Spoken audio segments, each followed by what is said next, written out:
Shalom Bapak Ibu yang terkasih dalam Tuhan. Puji Tuhan, kita berjumpa lagi. Salam sejahtera, haleluya. Saya percaya bahwa kita selalu dalam perlindungan Tuhan yang sempurna. Kita bersyukur Bapak Ibu kalau hari ini kembali mendapatkan berkat firman Tuhan. Sebelum saya berkhotbah lebih mendalam atau lebih lanjut, kita berdoa terlebih dahulu. Terpujilah namamu Bapa Surgawi, Allah yang kami sembah. Di dalam nama Tuhan Yesus kami mengucap syukur atas kesetiaan Tuhan, perlindungan Tuhan yang sempurna, sehingga kami ada sampai hari ini ada oleh karena anugerah Tuhan semata-mata. Sertai setiap kami ya Tuhan, sertai pemberitaan firman-Mu ini, dipimpin kami semuanya oleh hikmat Roh Kudus. Dalam nama Tuhan Yesus Kristus kami sudah berdoa dan mengucap syukur. Haleluya, amin. Haleluya, Bapak Ibu yang terkasih dalam Tuhan, tema kita pada hari ini adalah jangan dibutakan dari pengertian sebab dan akibat. Saya ulang, jangan dibutakan dari pengertian sebab dan akibat. Jika kita tidak mempunyai pengertian soal sebab dan akibat, kedepannya kita dalam kondisi akan mengalami bahaya besar. Akan menderita yang cukup sakit Bapak Ibu. Sebab saudaraku, jangan sampai kita menyatakan bahwa tidak ada sebab dan akibat. Ini adalah satu nilai yang fatal. Saudara, sebab banyak orang Kristen sudah melupakan sebab dan akibat. Bahkan terhadap nilai kejadian-kejadian yang dia alami, dia pikir itu kesalahan di pihak Tuhan. Ini sangat berbahaya sekali Bapak Ibu. Ada beberapa hal yang akan kita kupas untuk setiap kita mengerti akan sebab dan akibat. Yang pertama Bapak Ibu, ada tuaian yang berakhir. Ada tuaian akhir. Ini kita tidak bisa hindari tatkala kita kesukaannya terus berbuat jahat. Ya kan, akibat kita terus kesenangannya berbuat najis. Ada tuaian akhir. Yang pertama Galatia 6 ayat 7. Galatia 6 ayat 7 sampai 8. Jangan sesat. Allah tidak membiarkan dirinya dipermainkan. Karena apa yang ditabur orang itu juga yang akan dituainya. Sebab barang siapa menabur dalam dagingnya, ia akan menuai kebinasaan dari dagingnya. Tetapi barang siapa menabur dalam roh, ia akan menuai hidup yang kekal dari roh itu. Saudara, firman Tuhan ini kita tidak bisa bantah. Silakan kalau Bapak Ibu mau membantahnya. Jadi apa yang ditabur orang itu yang dituai. Itu pasti. Jadi dalam setiap tindakan kita, jangan gegabah. Jangan serampangan. Jangan sembarangan, jangan bermain-main soal nilai kebenaran ini. Kita harus bertindak, saudaraku, dalam kebenaran Tuhan. Kita harus terus berbuat baik. Sebenarnya, setiap kita akan masa depan kita tahu hari ini. Jikalau hari ini Bapak Ibu terus berbuat jahat, ada jaminan Tuhan, keberadaan kedepannya pasti mengalami musibah. Pasti mengalami hal celaka. Pasti mengalami hal yang tidak nyaman. Tetapi jika hari ini engkau terus berbuat baik, ke depannya Anda pasti sejahtera. Itu sebab akibat Bapak Ibu. Jadi jangan sampai kita dibutakan dengan hukum sebab akibat ini.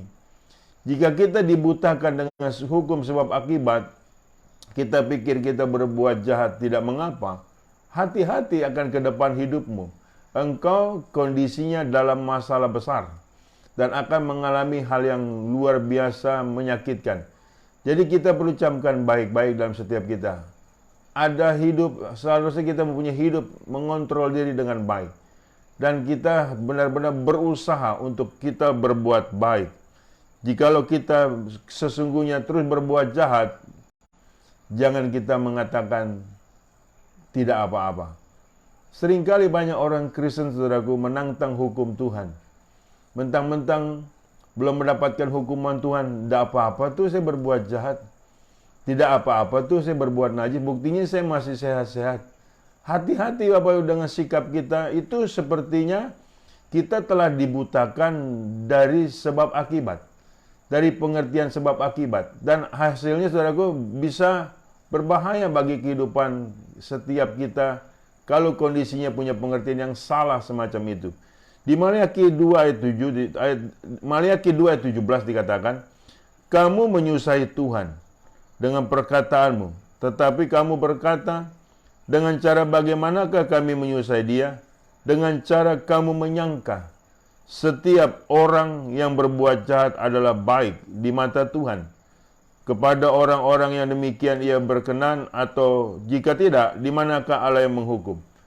Saudara, di kitab Maliaki ini sudah dinyatakan Tuhan merasa disusahi oleh karena pernyataan-pernyataan, perkataan-perkataan yang sangat sesat, yang bikin jahat tidak apa-apa. Kalau Tuhan melarang saya bikin jahat, kalau Tuhan tidak suka saya bikin jahat, saya dihukum dong. Saudara, jangan menentang hukuman Tuhan loh Bapak Ibu. Kalau Tuhan sudah menghukum, siapa yang bela kita?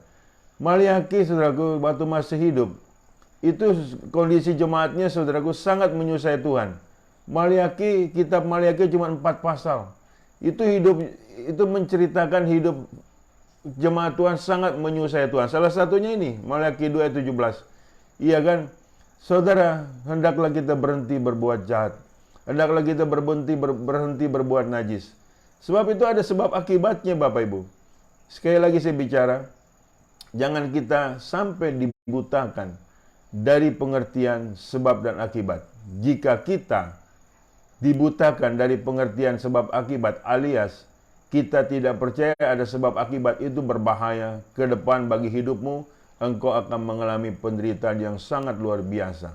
Itu yang pertama ya Bapak Ibu, ada tuaian akhir. Apa yang ditabur orang itu yang dituai. Allah tidak bisa dipermainkan. Haleluya. Hati-hati dengan hal kondisi seperti itu. Adapun yang kedua adalah ada tanggungan akhir. Ada tanggungan akhir. Yakobus pasal 1 ayat 12 sampai 14. Berbahagialah orang yang bertahan dalam pencobaan. Sebab apabila ia sudah tahan uji, ia akan menerima mahkota kehidupan yang dijanjikan Allah kepada barang siapa yang mengasihi Dia. Apabila seorang dicobai, janganlah ia berkata, pencobaan ini datang dari Allah. Sebab Allah tidak dapat dicobai oleh yang jahat. Ia sendiri tidak mencobai siapapun. Tetapi tiap-tiap orang dicobai oleh keinginannya sendiri, karena ia diseret dan dipikat olehnya. Dan apabila keinginan itu telah dibuai, ia melahirkan dosa. Dan apabila dosa itu sudah matang, ia melahirkan maut. Firman Tuhan sudah jelas mengatakan, jangan kita berbuat jahat. Jangan kita berbuat najis. Saudaraku, seringkali tatkala ada akibat yang muncul, yang kita derita, dikatakan atau kita katakan ini adalah pencobaan dari Tuhan. Itu sangat salah sekali Bapak Ibu. Itu sangat sesat sekali. Hati-hati dengan ucapanmu, dengan pernyataanmu. Itulah akibatnya jikalau pengertian sebab akibat terhadap diri kita sudah dibutakan. Jangan main-main Bapak Ibu. Ada tanggungan akhir. Jadi ada tanggungan akibat yang kita buat. Jadi saudaraku, mulai saat ini berhentilah untuk berbuat yang Tuhan tidak berkenan. Jangan katakan itu pencobaan dari Tuhan, padahal kita buat sendiri. Padahal Bapak Ibu buat sendiri selama ini ulahnya yang tidak mau bertobat. Yang tidak mau sungguh-sungguh mengerti dan taat dengan firman Tuhan. Ada tanggungan akhir, siapapun kita, saudaraku, Tuhan tidak peduli kalau kita terus berbuat jahat. Sangat berbahaya bagi hidup kita ke depannya. Kita lihat lagi di 1 Petrus pasal 3, 15-17. Tetapi kuduskanlah Kristus di dalam hatimu sebagai Tuhan dan sedialah pada segala waktu untuk memberi pertanggungan jawab kepada tiap-tiap orang yang meminta pertanggungan jawab dari kamu tentang pengharapan yang ada padamu, tetapi haruslah dengan lemah lembut dan hormat, dan dengan hati nurani yang murni, supaya mereka yang memfitnah kamu karena hidupmu yang saleh dalam Kristus menjadi malu karena fitnahan mereka itu. Sebab lebih baik menderita karena berbuat baik, jika hal itu dikehendaki Allah, daripada menderita karena berbuat jahat. Nah, Bapak Ibu, kalau kita menderita karena perbuatan jahat, itu sangat buruk, saudaraku. Saya percaya Bapak Ibu tidak mau dalam kondisi yang demikian, bukan? Dengan demikian hati-hati, dan kau harus terus mengawas-awasi setiap tindakanmu. Jangan lagi kita berbuat jahat, alias stoplah kita berbuat jahat. Sebab ada tanggungan akhir, Bapak Ibu, ini yang perlu kita harus hati-hati. Yakobus 4 ayat 17, jadi jika seorang tahu bagaimana ia harus berbuat baik, tetapi ia tidak melakukannya, ia berdosa. Tatkala kita berbuat jahat, tatkala Bapak Ibu berbuat jahat, jadi engkau menahan nilai yang baik. Tinggal engkau hitung saja, nilai yang baik berapa banyak engkau tahan, alias engkau lebih mengedepankan perbuatan jahat. Jadi ingat baik, kalau engkau berbuat jahat, engkau menahan nilai-nilai kebaikan atas dirimu untuk engkau perbuat. Jadi engkau sudah berdosa. Jangan bercanda akan nilai hidup ini. Jadi stoplah berbuat jahat. Marilah sebanyak-banyaknya kita berbuat baik. Ingat baik, ada sebab dan akibat yang akan menimpa engkau kalau engkau dibutakan dalam kondisi seperti itu. Dan kita pada akhirnya seperti benang kusut. Setiap kita punya derita, kita tidak tahu mengapa. Padahal setiap derita ini gampang Bapak Ibu diselusurinya. Itu ada sebab akibat. Seringkali saya menangani beberapa jemaat saudaraku, ya kan, dia tidak tahu kenapa dia menderita sedemikian rupa. Begitu diselusuri ternyata perbuatan-perbuatan jahatnya selama ini dilakukan. Itu akibat yang dia harus tanggung. Ya kan, ini yang perlu Bapak Ibu pahami. Jangan sampai sesat pikir, sesat dalam pemahaman. Perlu kita simak baik-baik, ada sebab dan akibat. Kemudian yang ketiga Bapak Ibu, ada tindakan akhir. Ada tindakan akhir. Ibrani pasal 3 ayat 7 sampai 14. Sebab itu, seperti yang dikatakan Roh Kudus pada hari ini, jika kamu mendengar suaranya, janganlah keraskan hatimu, seperti dalam kegeraman pada waktu pencobaan di padang gurun, di mana nenek moyangmu mencobai aku dengan jalan menguji aku, sekalipun mereka melihat perbuatan-perbuatanku 40 tahun lamanya. Itulah sebabnya aku murka kepada angkatan itu dan berkata, selalu mereka sesat hati dan mereka tidak mengenal jalanku. Sehingga aku bersumpah dalam murkaku, mereka tak akan masuk ke tempat perhentianku. Waspadalah, hai saudara-saudara, supaya di antara kamu jangan terdapat seorang yang hatinya jahat dan yang tidak percaya oleh karena ia murtad dari Allah yang hidup. Tetapi nasihatilah seorang akan yang lain setiap hari, selama masih dapat dikatakan hari ini, supaya jangan ada di antara kamu yang menjadi tegar hatinya karena tipu daya dosa. Karena kita telah beroleh bagian di dalam Kristus, asal saja kita teguh berpegang sampai kepada akhirnya pada keyakinan iman kita yang semula. Saudara, Tuhan membuat penyertaannya 40 tahun kepada bangsa Israel. Tapi mereka, saudaraku, sesat pikir. Mereka terus punya niat berbuat jahat dan melakukan nilai yang jahat. Sehingga, saudaraku, mereka itu, saudara, sangat amat tegar tengkuk. Sehingga pada akhirnya Bapak Ibu Tuhan mengatakan, engkau tidak mengenal jalanku. Jadi, jika kita terus berbuat jahat, iya kan, saudaraku, kita dianggap tidak mengenal jalan-jalan Tuhan dan tidak mau mengenal jalan-jalan Tuhan, dan lebih buruknya adalah mengabaikan jalan-jalan Tuhan yang dalam kebenaran dan kehidupan. Tinggal kita hitung saja akibat yang akan kita dapat. Ini perlu hati-hati Bapak Ibu. Jadi ada tindakan akhir. Tuhan pasti bertindak. Tidak bisa tidak. Ada waktunya saudaraku untuk kita memakan buah yang kita lakukan. Jangan sampai kita kondisi berakibat fatal dalam kehidupan kita, sehingga kita mengalami nilai kemurtatan dan kebinasaan. Makanya dalam hal ini ada tindakan Tuhan Bapak Ibu. Jangan kita anggap sepi nilai-nilai Tuhan, pribadi Tuhan. Jangan kita anggap sepi Bapak Ibu nilai-nilai hukuman Tuhan.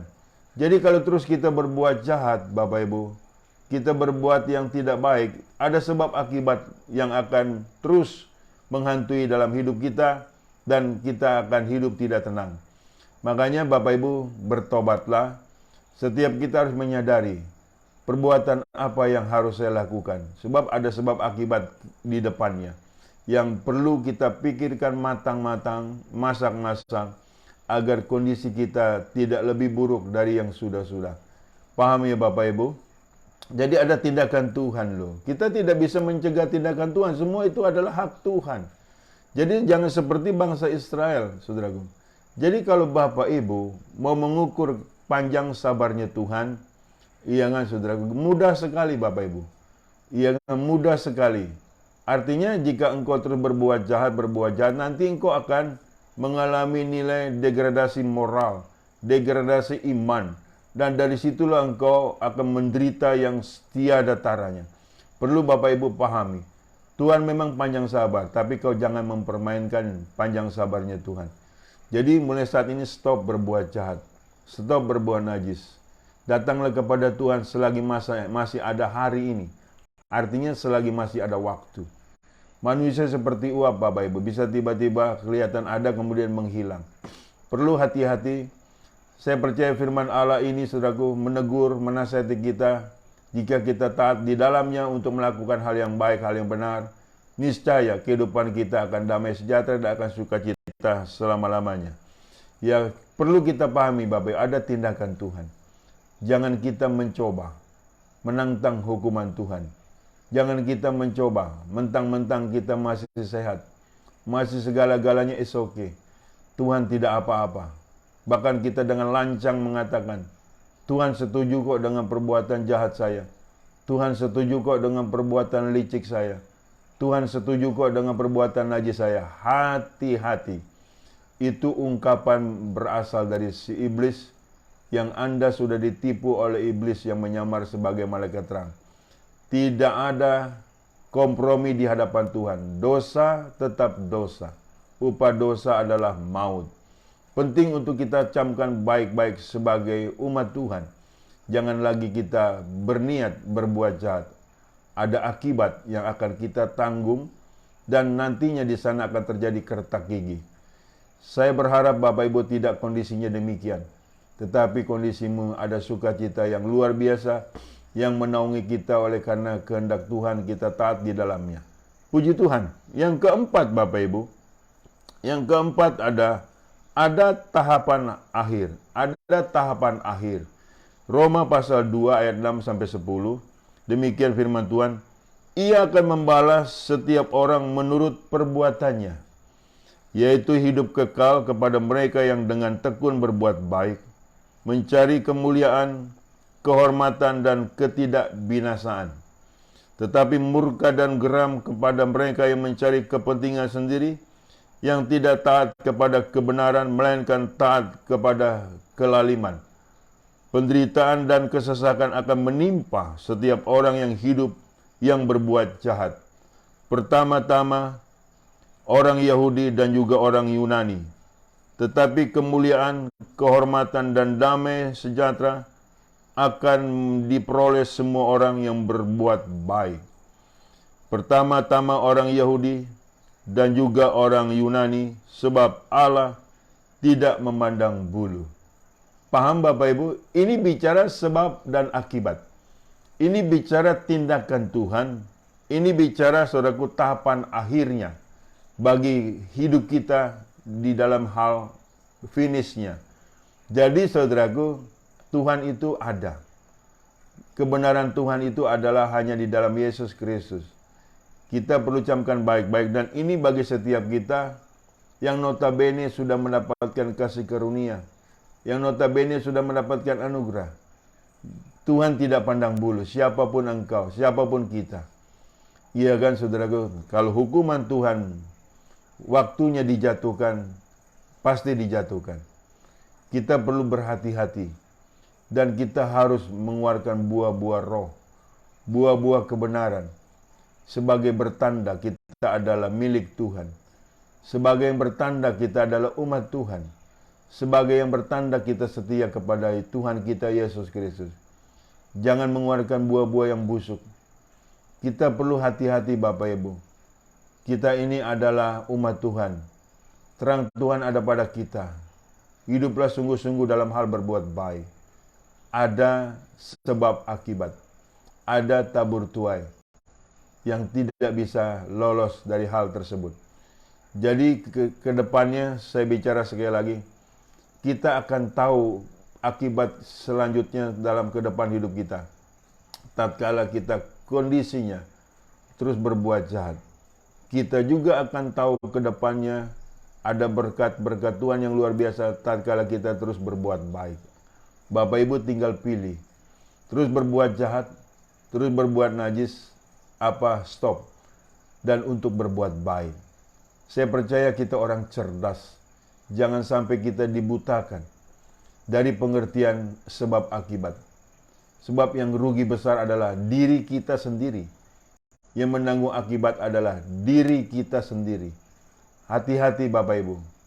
Saya percaya firman Tuhan ini kita hormati, kita taati sampai selama-lamanya, sampai finishnya hidup kita.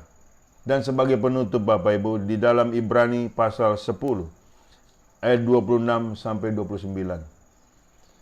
Sebab jika kita sengaja berbuat dosa sesudah memperoleh pengetahuan tentang kebenaran, maka tidak ada lagi korban untuk menghapus dosa itu.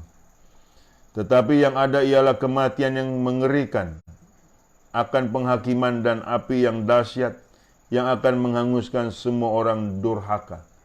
Jika ada orang yang menolak hukum Musa, ia dihukum mati tanpa belas kasihan atas keterangan 2 atau 3 orang saksi.